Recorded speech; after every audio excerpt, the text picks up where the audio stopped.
Pembahasan pada malam hari ini kita akan membahas tentang 8 makhluk yang tidak akan hancur setelah sangkakala Israfil ditiup pada tiupan yang pertama. Ma'asyiral muslimin, dan pembahasan ini masih masuk dalam pembahasan tentang al-iman bil yaumil akhir. Salah satunya adalah beriman dengan adanya kiamatul kubra, kiamat besar. Sering saya ulang bahwa akhir tanda daripada kiamat besar, kata Nabi SAW, wa akhiru dzalika narun takhruju min qa'ri adnin tatrudun nas ila mahsyarihim. Bahwa akhir tanda-tanda alamat besar keluarnya api dari bumi perut Aden. Dalam riwayat dari Hijaz, yang menggiring manusia ke tempat kumpulnya mereka ketika kiamat dibangkitkan. Dan Nabi SAW mengisyaratkan ke arah Syam. Lah ketika api itu sudah menggiring manusia dan seluruh manusia sudah berkumpul di Syam, maka Nabi SAW bersabda, la taqumus sa'ah illa ala syiraril khalqi. Tidak mungkin tegak hari kiamat kecuali yang hidup pada hari itu hanyalah orang-orang yang buruk yang ada di permukaan bumi ini. Maka dari situlah Allah Subhanahu wa ta'ala memerintahkan Israfil, satu-satunya malaikat yang ditugaskan hanya meniup sangkakala saja. Dia tidak bertugas kepada yang lain. Dan sejak diciptakan Israfil, kemudian diciptakan sur, trompet atau sangkakala, maka Israfil terus meletakkan sangkakala itu di mulutnya, menunggu perintah Allah, dan kedua matanya tajam menghadap arsy Allah Subhanahu wa ta'ala, seolah-olah kapan Allah memerintahkan untuk meniupnya. Sehingga dalam hadis Abi Dzar ataupun hadis Abi Sa'id Al-Khudri yang dikeluarkan dari Imam At-Tirmidzi, ketika ada Nabi SAW dan para sahabatnya, dilihatnya muka Nabi SAW selalu termenung sedih. Kemudian sahabat bertanya, maka Nabi SAW menjawab,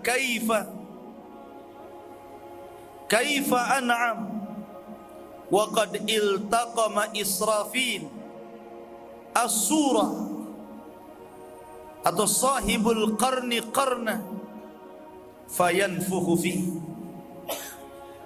Kata Nabi SAW, bagaimana aku bisa merasakan nikmat dunia ini sementara pemilik terompet atau sangkakala sudah siap meniupkan terompetnya. Ketika itu para sahabat bertanya, kalau sekiranya Israfil betul-betul meniupkan sangkakalanya, wahai Rasul, apa yang harus kita katakan? Apa yang harus kita lakukan? Maka Nabi SAW mengatakan, qulu, katakan oleh kalian, hasbunallah wa ni'mal wakil. Cukuplah Allah, karena Dia sebaik-baik pelindung. Tawakkalna ala Rabbina, kita bertawakal kepada Rabb kita. Ma'asyiral muslimin yang dimuliakan Allah Azza wa Jalla, dalam hadis Abu Hurairah radhiyallahu anhu, Nabi SAW menyebutkan jarak antara tiupan sangkakala pertama dengan sangkakala kedua selama 40, tanpa menyebut 40 tahun, 40 bulan, 40 minggu atau 40 hari, walaupun pada asalnya dibawa kepada 40 tahun. Disitulah Allah subhanahu wa ta'ala hancurkan alam semesta ini sehancur-hancurnya.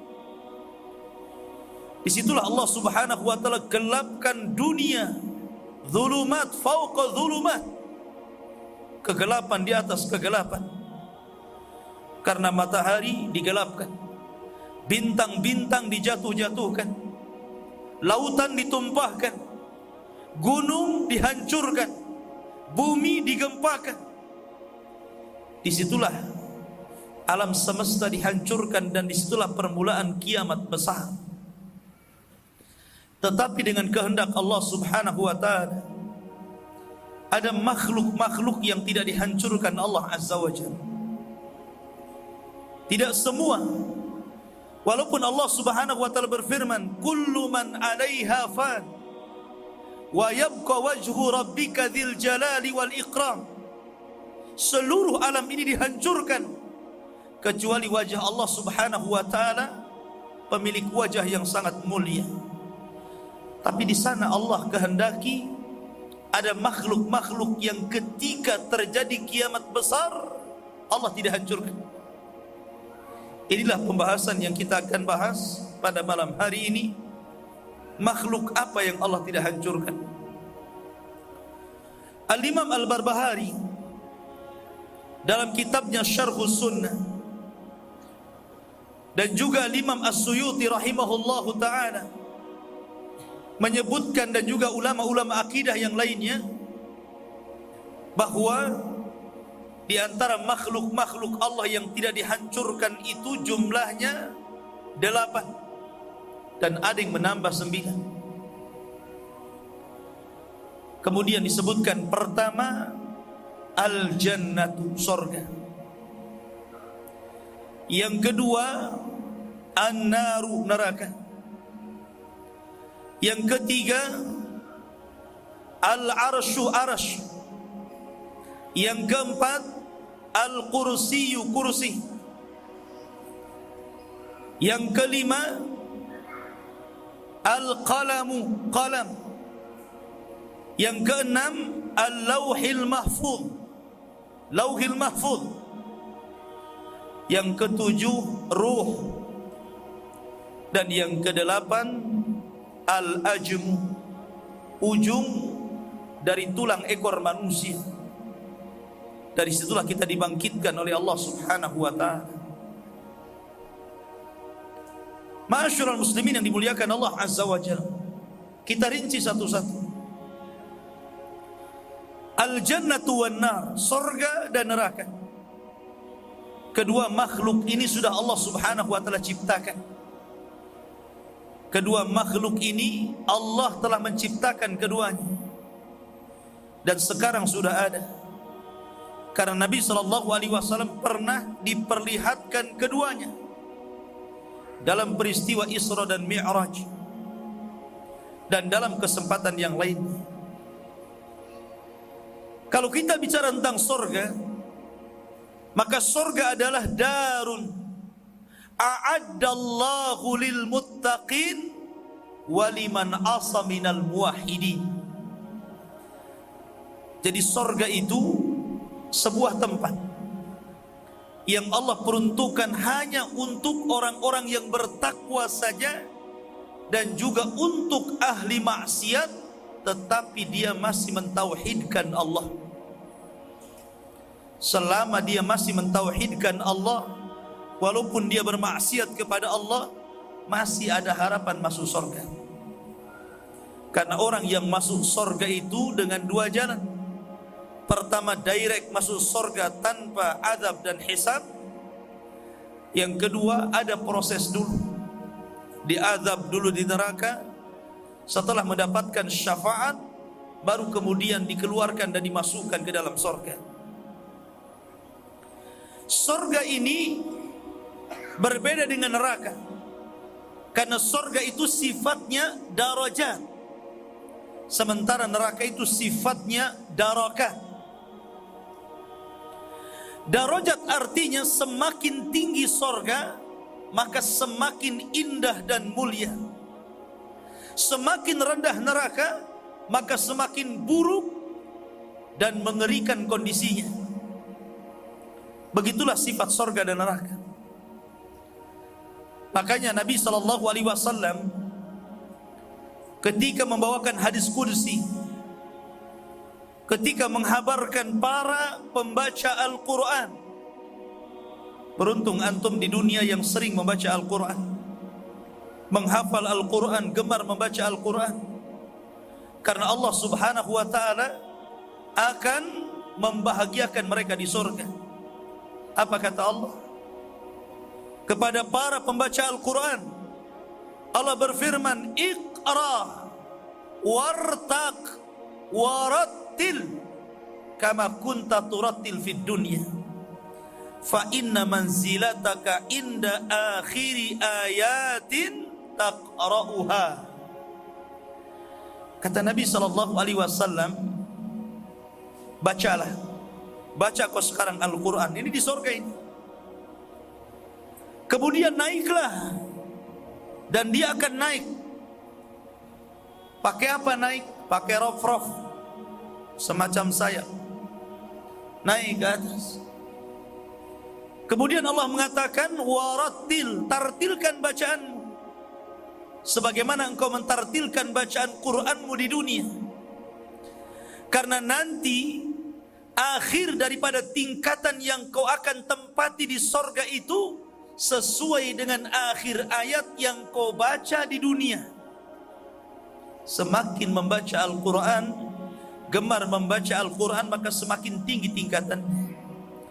Dari sinilah Syekhul Islam Ibnu Taimiyah rahimahullahu ta'ala mengambil hukum istimbat bahwa jumlah tingkatan di sorga itu sejumlah ayat di dalam Al-Quranul Karim, 6.000 lebih. Dan Allah kecualikan 100-nya khusus bagi para mujahidin fi sabilillah. Itulah sorga.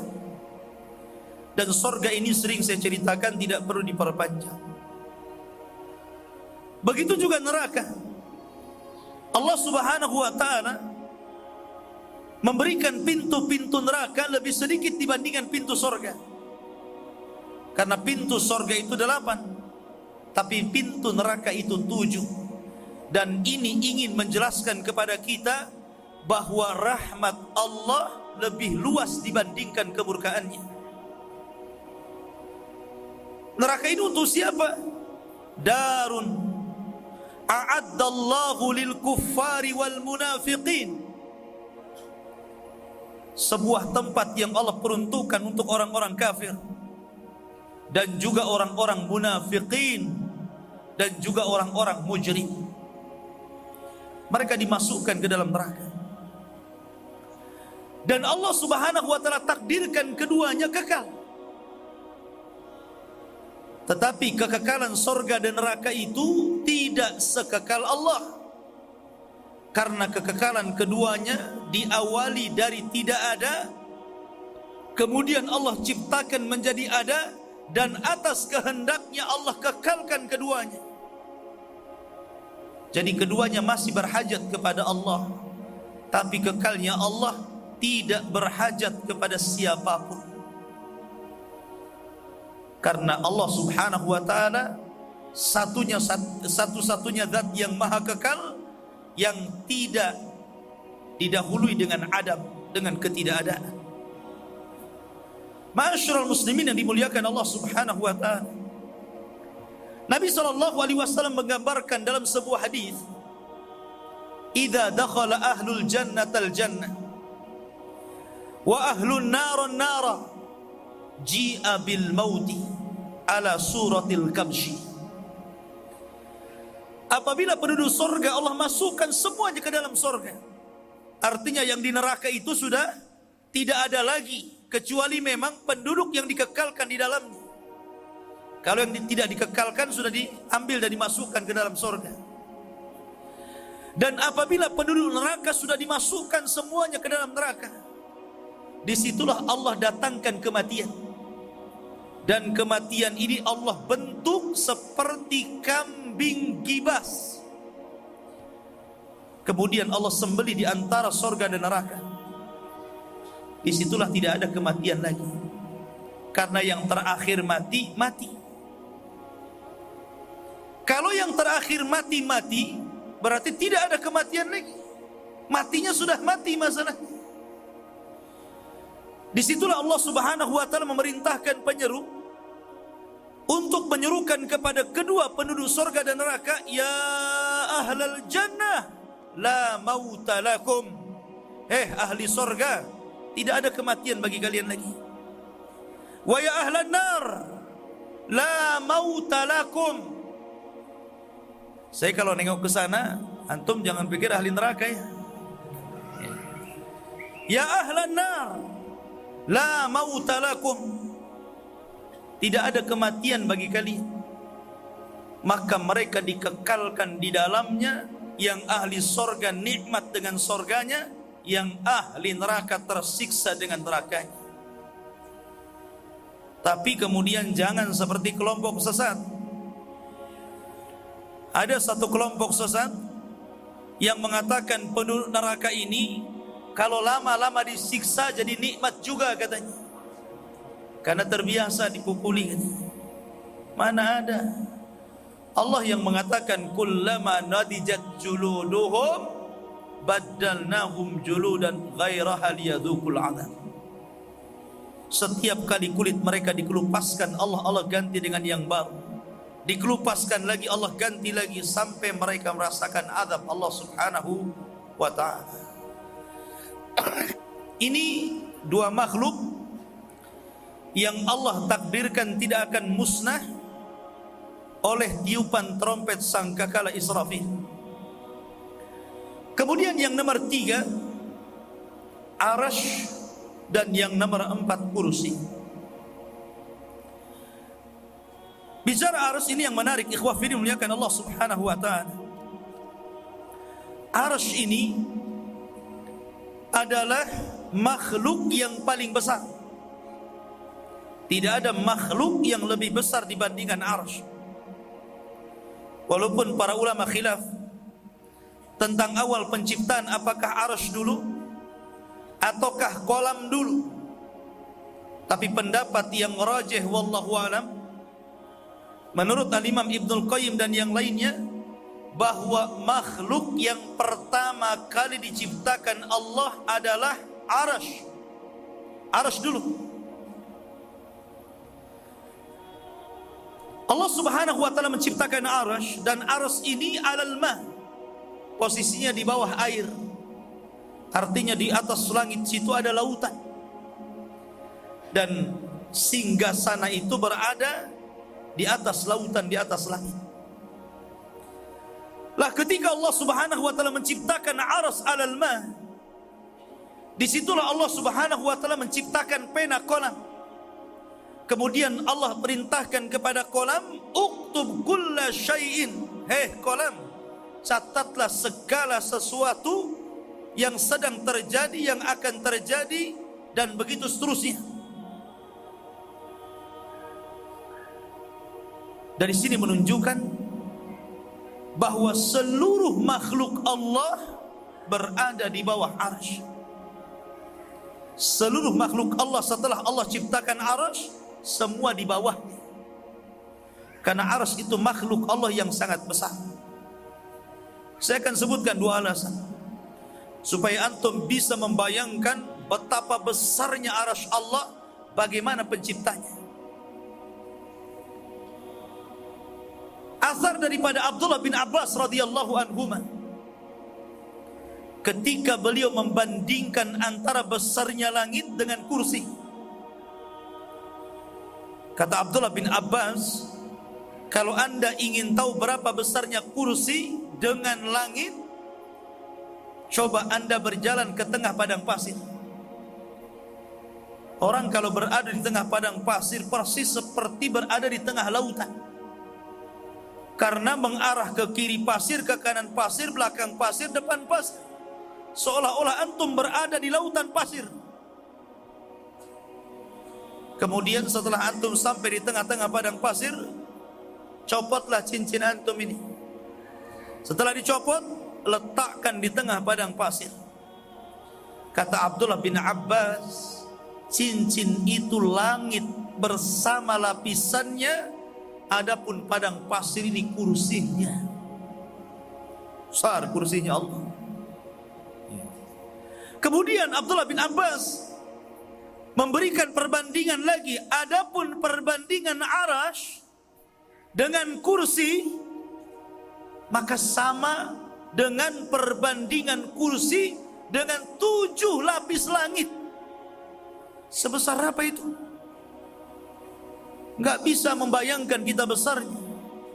Kalau kursi saja, wasi'at kursiyuhus samawati wal ard, meliputi langit dan bumi, sementara kursi dibandingkan arsy seperti cincin diletakkan di padang pasir, menunjukkan arsy Allah ini besar. Dan Allahu Akbar, Allah Maha Besar sebagai penciptanya. 2, arsy ini ditopang oleh 8 malaikat. Wa yahmiluna arsya rabbika fawqahum yawma idzin thamaniyah. Dan para pemikul-pemikul arsy pada hari itu jumlahnya berapa? 8. Ada 2 penafsiran para ulama tentang 8 malaikat ini.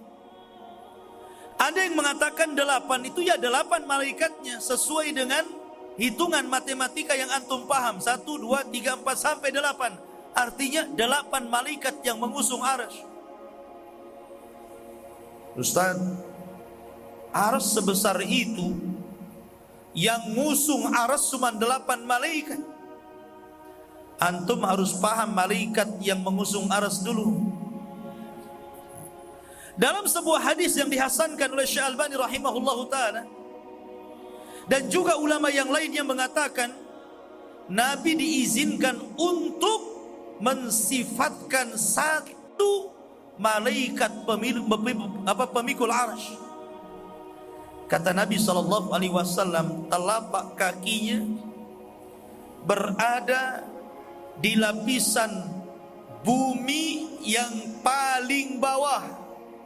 Bumi ini 7 lapis.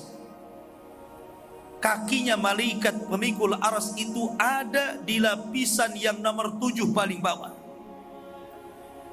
Kemudian terbentang ke atas sampai menembus langit, sampai menembus kursi, baru kepalanya memikul arsy Allah Subhanahu wa ta'ala. Tidak bisa bayangkan besarnya malaikat itu.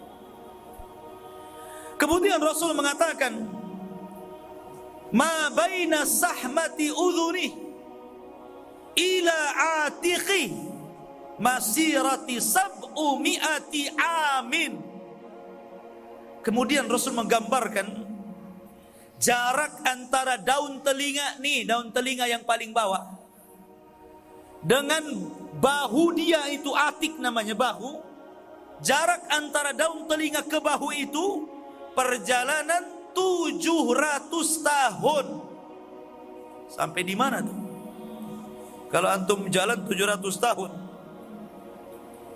panjangnya dari sini, burung saja mungkin gak bisa terbang sampai sejauh itu. Lihat besarnya 1 malaikat pemikul arsy. Apalagi ini 8 malaikat. Ini 1 penafsiran. Penafsiran yang kedua, bahwa yang dimaksud angka 8 samaniyah dalam Al-Quran itu artinya 8 saf. 8 saf. Antum kalau sholat kan ada saf tuh. Kan 1 saf kan bukan 1 orang kan, berjajar banyak kan. 8 saf. Dan 1 saf itu jumlah malaikat tidak ada yang tahu banyaknya kecuali Allah. Wa ma ya'lamu junuda rabbih illahu. Tidak ada yang tahu jumlah malaikat kecuali Allah Azza wa Jalla. Saking banyaknya itu. yang memikul arsy Allah Subhanahu wa taala. Itu penafsiran lain. Dan arsy ini ikhwah fillah muliakan Allah Azza wa Jalla adalah makhluk Allah Subhanahu wa taala yang bisa juga bergetar. Padahal makhluk yang besar itu jarang bergetar kan? Bangunan besar saja jarang bergetar. Gunung lihat, susah bergetar kecuali gempa kan? Arsy ini makhluk yang sangat besar tapi bisa bergoncang. Kapan arsy bergoncang? Ketika kematian satu sahabat Rasul, Sa'd bin Mu'adz, pemimpin Ansar yang sangat mencintai Rasul dan Rasul mencintai diri. Saat kematiannya Sa'd bin Mu'adz, bergegar arsy Allah Subhanahu wa taala, makhluk yang paling besar. Bahagia dengan kematian Sa'd bin Mu'adz, sampai saking bahagianya dia pun bergoncang dan bergetar. Kata Nabi SAW, kematian Sa'ad tahtazzu arsy rabbih, membuat bergoncang dan bergetar arsy Allah Subhanahu wa taala. Ma'asyiral muslimin yang dimuliakan Allah Azza wa Jalla. Dan arsy itu atapnya sorga. Sorga yang paling tinggi adalah sorga Firdaus. Kata Nabi SAW, "Idza sa'altumullaha fas'aluhul firdausil a'la, fa innaha a'lal jannah wa fawqahu arsyur rahman." Kalau kalian minta sorga, jangan tanggung-tanggung, kata Rasul. Minta sorga yang paling tinggi, sorga Firdaus. Karena Firdaus sorga yang paling tinggi, atapnya, pelaponnya mungkin bahasa kita, adalah arsy ar-Rahman. Dan disitulah ruh para syuhada digantungkan di kendil-kendil di bawah arsy Allah Subhanahu wa ta'ala. Arsy ini tidak akan dihancurkan oleh Allah Azza wa Jalla. Kemudian yang nomor 4, kursi. Kursi juga tidak akan dihancurkan. Dan kursi ini saking mulianya sampai-sampai Allah sebut dalam Al-Quran satu ayat dalam surah Al-Baqarah, dan ayat itu langsung diberi nama dengan ayatul kursi. Bahkan kata ulama tafsir, satu-satunya ayat yang paling mulia dibandingkan ayat-ayat yang lain dalam Al-Quran yang 30 juz itu, tidak ada yang lebih mulia dan bisa menandingi kemuliaan ayat kursi. Jadi itu ayat yang sangat mulia, bahkan lebih terkenal dibandingkan surah Al-Baqarahnya sendiri. Karena ayat kursi ini banyak diamalkan oleh manusia dalam berbagai macam amalan. Orang sebelum tidur baca ayat kursi, setelah sholat baca ayat kursi, sore baca ayat kursi, pagi baca ayat kursi. Banyak perintah untuk membaca ayat kursi. Lah kursi itu tidak akan dihancurkan Allah. Kursi itu satu di antara 8 makhluk yang tidak akan dihancurkan Allah Subhanahu wa ta'ala. Dan yang dimaksud kursi itu adalah tempat berpijaknya kedua kaki Allah. Maudi'u qadama Rabbi. Kata Ibnu Katsir, yang dimaksud kursi dalam ayat wasi'a kursiyuhus samawati wal ar, artinya kursi itu tempat berpijaknya kaki Allah Subhanahu wa ta'ala, kedua kaki Allah Subhanahu wa ta'ala. Kalau tempat berpijaknya saja sebesar itu, maka tentu Allah Subhanahu wa ta'ala akbar dibandingkan makhluknya. Ini yang nomor 4. Kemudian yang nomor 5, Al-Lauhu wal Qalam. Nomor 5 dan nomor 6, Lauhil Mahfuz dan juga Qalam. Bicara tentang Lauhil Mahfuz, Lauhil Mahfuz itu ikhwan disebutkan dalam Al-Quran surah Buruj fi lauhin mahfuz. Itu dari dua kata ya, lauh, mahfuz. Lauh itu semacam papan. Papan untuk menulis itu disebut lauh dalam bahasa kita. Makanya orang-orang Jazairi sana kalau menghafal Al-Quran itu pakai lauh, bukan pakai mushaf kayak kita. Pakai lauh, pakai papan, ditulis ayat yang mau dihafal, kemudian dibawa papannya kemana-mana. Kalau sudah hafal dihapus, tulis lagi. Tuh, orang sana kalau ngapal Quran kayak gitu, nenteng-nenteng papan. Makanya orang sana kecil-kecil jago.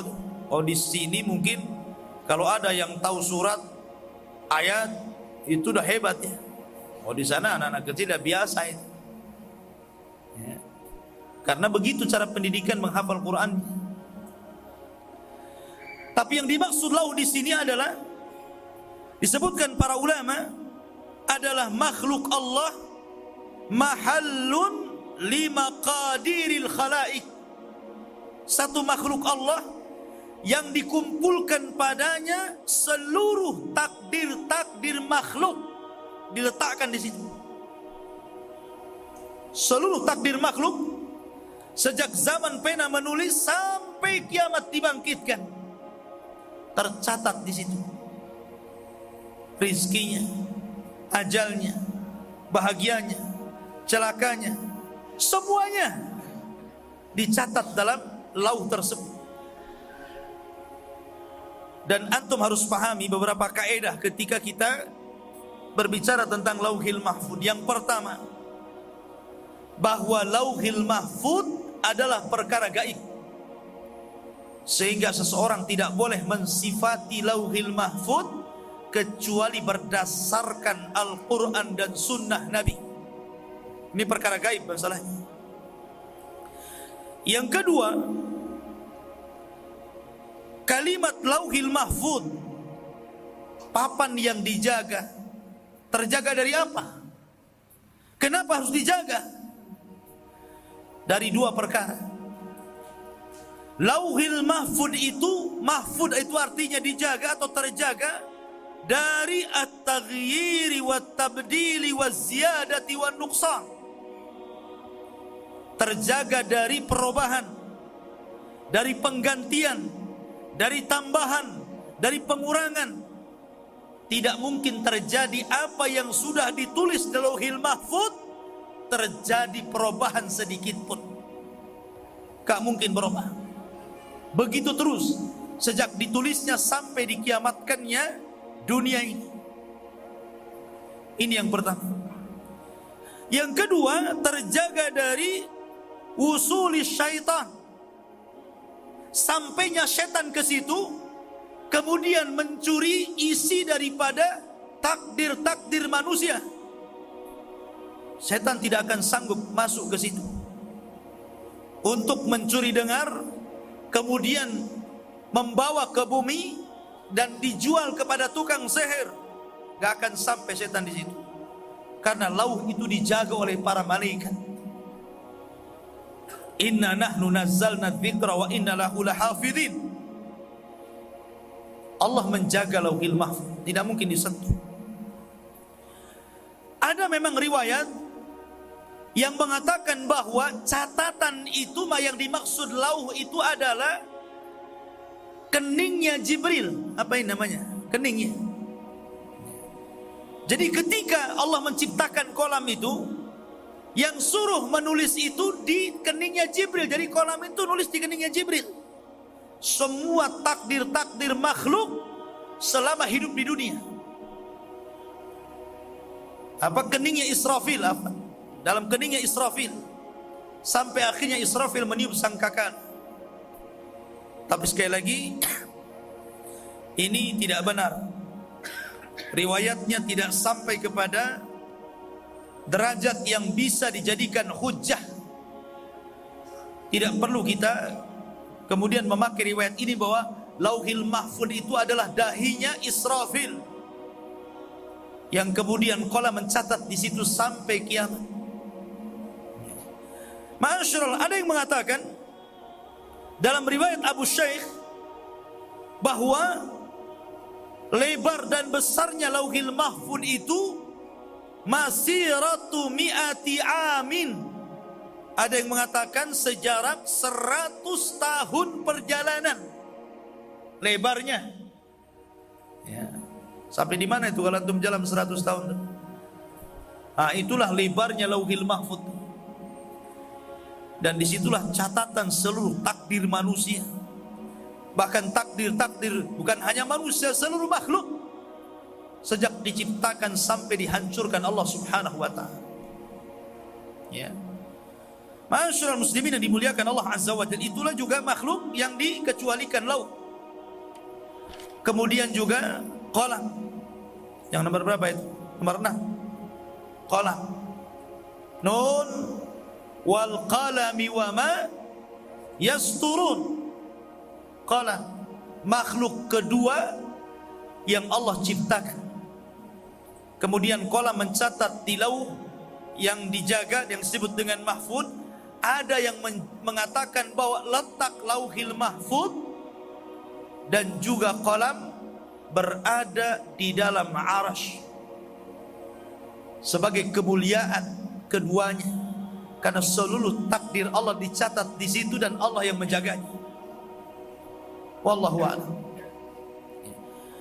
Kemudian yang nomor 7, ruh wal ajm.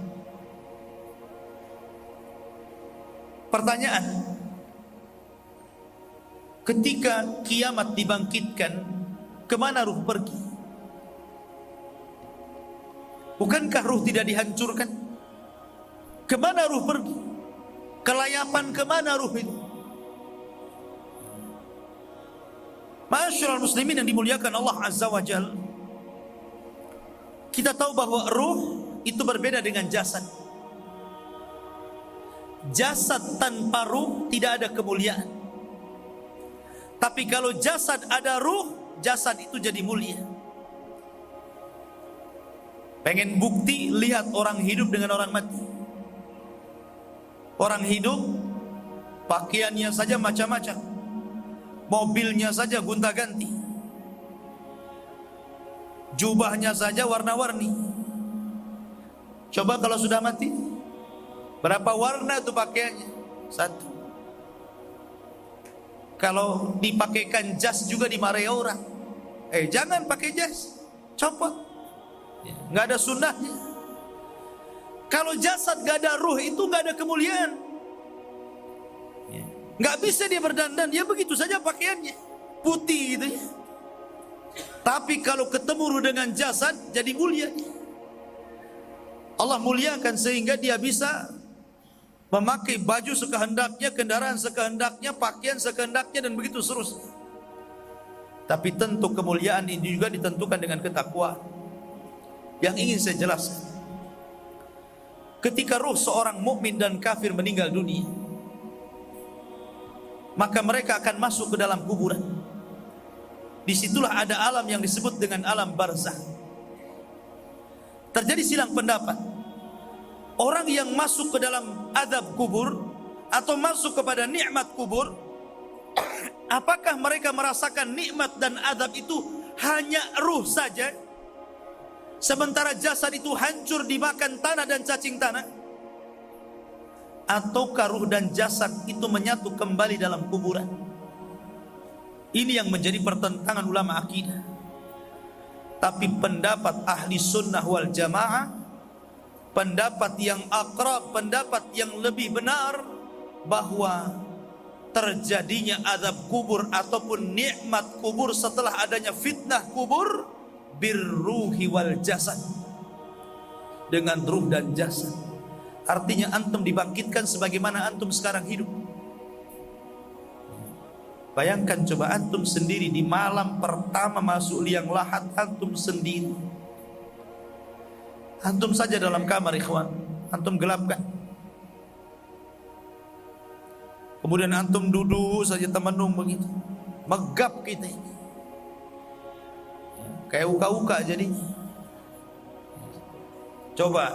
Tetapi ikhwan, Dalam kuburan itu tidak bisa apa-apa, antum dalam ruangan kecil itu. Kalau di rumah masih antum bisa keluar, bisa nyalakan handphone. Ya. Tetapi dalam kuburan sendirilah, disitulah Allah akan balikkan roh itu. Setelah Allah naikkan roh ke langit, kemudian berjumpa dengan Allah, kemudian ruh itu dibalikan kembali. Karena manusia akan berjumpa, melakukan perjumpaan dengan Allah itu di 4 tempat. Pertama saat sholat, yang kedua saat kematian, yang ketiga di padang mahsyar, dan yang keempat di sorga. Allah mengatakan, ya ayyuhan insanu innaka kadihun ila rabbika kadahan famulaqih. Untuk menjumpai Allah. Kenapa seseorang disuruh oleh Allah itu kadih, bersungguh-sungguh untuk beramal soleh di dunia? Karena Anda akan berjumpa dengan Allah. Maka ketika berjumpa dengan Allah, berjumpalah dalam kondisi yang terbaik. Dalam kondisi yang terbaik. Famulaqi. Lah ketika Israfil meniupkan sangkakala yang pertama, disitulah kata para ulama inqita'u adzabil qabri, azab kubur terputus di sini. Tidak ada azab lagi. Selama 40 tadi dalam hadis Abu Hurairah, ketika Allah hancurkan alam semesta, tidak ada lagi azab kubur. Karena semua diwafatkan. Jinnya, malaikatnya, manusianya. Akhirnya mereka terpisah lagi dari jasadnya. Ruhnya orang-orang yang beriman kemana? Fil illiyin. Diletakkan di tempat yang paling tinggi sementara. Adapun ruhnya orang-orang kafir dan munafik diletakkan fi sijjin, di tempat yang paling dasar di perut bumi. Disitulah ruh tersimpan sampai pada waktunya nafkhatus tsaniyah, tiupan sangkakala yang kedua, barulah ruh itu dikembalikan lagi ke jasad-jasadnya, sehingga Allah katakan wa akhrajatil ardu athqalaha, maka manusia keluar dari perut bumi, dan semua Allah keluarkan mulai dari Adam sampai yang terakhir mati. Banyak itu. Masyarul muslimin yang dimuliakan Allah Azza wa Jalla. Jadi ruh itu tidak dihancurkan kemana? Kalau ruhnya orang yang beriman, fil iliyin. Kalau ruhnya orang-orang kafir munafik, fi sijjin, dalam sijjin. Itulah ruhnya. Ruh tidak akan dihancurkan pada kiamat. Dan yang terakhir, al-ajm, ujung tulang ekor manusia. Semua manusia itu punya tulang ekor, walaupun nggak punya ekor. Kalau punya ekor masalah. Itu keturunan Darwin. Kita keturunan Adam, nggak ada ekornya. Jadi setiap manusia itu punya tulang ekor. Betapa walaupun badan kita hancur dimakan tanah, dimakan cacing tanah, dihantam oleh kiamat, tetap tulang ekor itu tidak akan hancur. Walaupun Allah hancurkan sehancur-hancurnya bumi, tetap tulang ekor manusia tidak akan dihancurkan. Yang kecil itu yang di ujung. Karena Allah Subhanahu wa ta'ala akan bangkitkan manusia dari situ. Dan Allah ketika membangkitkan yang kedua kalinya lebih mudah dibandingkan pertama kali menciptakannya.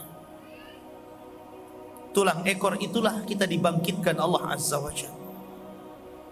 Dari sini ikhwah fillah muliakan Allah Subhanahu wa ta'ala, teranglah jelaslah bahwa makhluk ini tidak dihancurkan Allah Subhanahu wa ta'ala pada hari ketika Allah menghancurkan alam semesta ini. Baik. Pertama, bicara tentang zat Allah, berarti bicara tentang yang gaib. Kenapa kita bicara, kita katakan gaib? Sebuah zat bisa kita gambarkan kalau ada 3 perkara. 1, pernah melihat. 2, ada kembarannya, kita lihat dari kembarannya. 3, orang yang dihabarkan oleh zat tersebut sehingga dia menggambarkan seperti apa. Kita bisa mengorek dari dia. Pertama, melihat. Saya kira semua makhluk tidak pernah melihat Allah. Sehingga dahulu ada orang mahasiswa Indonesia katanya sekolah ke Amerika terkena virus ateis. Ateis bahaya. Kalau ateis ini akhirnya mengatakan faksa-faksi itu. Ini fiksi, itu fiksi, hati-hati. Antum jangan bela, kalau salah-salah. Kitab suci itu tidak ada yang fiksi, pasti. Itu akibat dari ateis filsafat. Dia mengatakan, saya akan murtad dari Islam gara-gara saya berjumpa dengan manusia yang banyak. Saya tanya, pernah nggak berjumpa dengan Allah? Semua orang di Amerika sana nggak ada yang mengatakan saya pernah melihat Allah. Lah kalau seandainya tidak pernah melihat Allah, lalu kenapa Anda menyembah Tuhan yang tidak ada? Dijawab, bukan berarti sesuatu yang tidak bisa dilihat tidak bisa dirasakan. Akhirnya sama salah satu ustadz dipukul dia sama tangannya, keras-keras, sakit lah. Kenapa ustadz pukul saya? Ah, itu jawabannya kan. Enak kalau jawabannya mukulnya. Kok bisa ya? Sekarang gambarkan sakitmu seperti apa? Kotak kah, bulat kah, lonjong kah? Tapi kamu kan bisa merasakan. Tapi kamu tidak bisa menggambarkan sakit seperti apa. Bukan berarti yang tidak bisa dilihat tidak ada. Anda hari-hari maaf kentut. Coba bayangkan kepada saya bentuk kentut seperti apa. Ada yang bisa? Gak bisa kan? Tapi antum bisa rasakan. Ya. Taib. Ini yang pertama. Yang kedua, atau ada kembarannya. Tetapi Allah tidak punya kembaran, sehingga kita tidak bisa melihat kembarannya. Karena Allah mengatakan walam yakun lahu kufuwan ahad. Allah tidak punya kembaran, sehingga susah kita melihat. Atau yang ketiga, yang mungkin ada orang yang paham tentang sifatnya bukan karena melihat, tapi dia mewahyukan kepadanya, siapa saya? Kita hanya bisa lewat dia saja. Dialah Nabi SAW. Kita hanya mampu mengenali siapa Tuhan yang kita sembah dari orang yang dipercaya Tuhan untuk menjelaskan sifat-sifatnya kepada kita. Itu saja. Yang ketiga ini yang mungkin. Sehingga kita hanya berdasarkan nas. Kalau Allah menceritakan dalam Al-Quran sifat-sifatnya kita tetapkan. Kalau tidak ya kita tidak. Atau kita tetapkan yang disifatkan Nabi SAW. Kalau tidak ya sudah tidak. Itu satu. Yang kedua, jangan pernah menggambarkan perkara gaib. Jangan pernah menggambarkan perkara gaib. Makanya ketika Imam Malik rahimahullahu ta'ala ditanya tentang istiwa Allah, bahwa Allah itu bersemayam, berada di atas ketinggian arasy. Ya Imam, kaifa istiwa? Maksudnya istiwa Allah.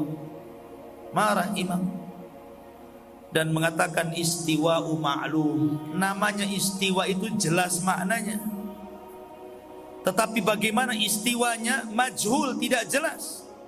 Dan beriman wajib. Bertanya itu perkara yang mengada-ada, yang tidak ditanyakan para sahabat Nabi. sehingga kewajiban kita hanya sami'na wa ata'na. Kalau Allah katakan Ar-Rahman berada di atas aras, sudah, kita tetapkan di atas aras. Kalau kemudian kursi itu tempat berpijaknya kedua kaki Allah, masa Allah punya kaki? Bagaimana berpijaknya? Tidak perlu ngapain. La tas'al amma yaf'al. Jangan kau tanya perbuatan Allah, Allah yang tanya kalian. Sibuk kali dengan Allah. Ya. Jadi tidak perlu. Sudah, kita ini beriman apa yang sudah ditetapkan saja. Karena perkara akidah ini susah. Karena keyakinan harus beriman. Jangan sampai ragu. Iman itu kan keyakinan mantap. Iman itu walaupun mustahil pun kalau dia beriman dia yakin, kayak Isra Mi'raj. Secara akal bertentangan kan? Secara akal bertentangan. Tetapi secara akal bertentangan pun Abu Bakar tetap mengatakan, kalau memang ada peristiwa yang lebih mustahil daripada Isra Mi'raj, aku yang pertama membenarkannya. Padahal akal menolaknya. Dan di zaman itu loh ya. Kalau di zaman sekarang akal menerimanya. Kalau di zaman itu kan tidak mungkin. Isra itu zaman itu susah mau diterima. Kalau di zaman sekarang mungkin pakai logika. Karena sudah ada pesawat kan. Antum naik pesawat, tahu-tahu dalam tas antum ada kecoanya. Ikut sama antum dalam pesawat kecoa itu ke Jakarta. Kemudian sampai di Jakarta hanya sebentar, balik lagi ke Batam. Kecoanya turun. Kemudian ngomong sama kawannya, aku dari Jakarta. Kira-kira kawan kecoanya yang lain tuh percaya nggak? Apa kamu terbang aja cuma berapa meter pula ke Jakarta? Kalau gitu kan. Tapi benar nggak kecoa itu ke Jakarta? Benar, dia ke Jakarta memang kok. Nah dari sini mungkin bisa kita pakai logika. Tapi bagaimanapun masuk logika atau tidak masuk logika, sudah beriman. Namanya iman ya iman lah kan gitu. Iman mau diapakan lagi? Jadi nggak perlu ditanyakan perkara-perkara seperti itu. Wallahu a'lam. Taib. Bismillahirrahmanirrahim. Bagaimana Ustadz dengan mayat yang dibakar sampai jadi abu? Apa tulang ekornya masih utuh? Masih. Tulang ekornya masih ada. Karena Allah Subhanahu wa ta'ala tidak akan musnahkan. Tulang ekor kan bukan besar, dia kecil saja. Kecil sekali. Mungkin yang ngambilnya nggak keambil. Tulang ekornya di situ jatuh di ini, yang abunya yang di ini kan. Gitu. Kita harus yakin ini tulang ekor itu tidak karena Allah akan bangkitkan dari sini. Allah tidak akan hancurkan tulang ekor. Walaupun jasad dimakan tanah, ujung tulang ekor yang kecil itu tidak mungkin dimusnahkan. Begitulah fatwa atau keterangan para ulama ahli sunnah. Wallahu a'lam.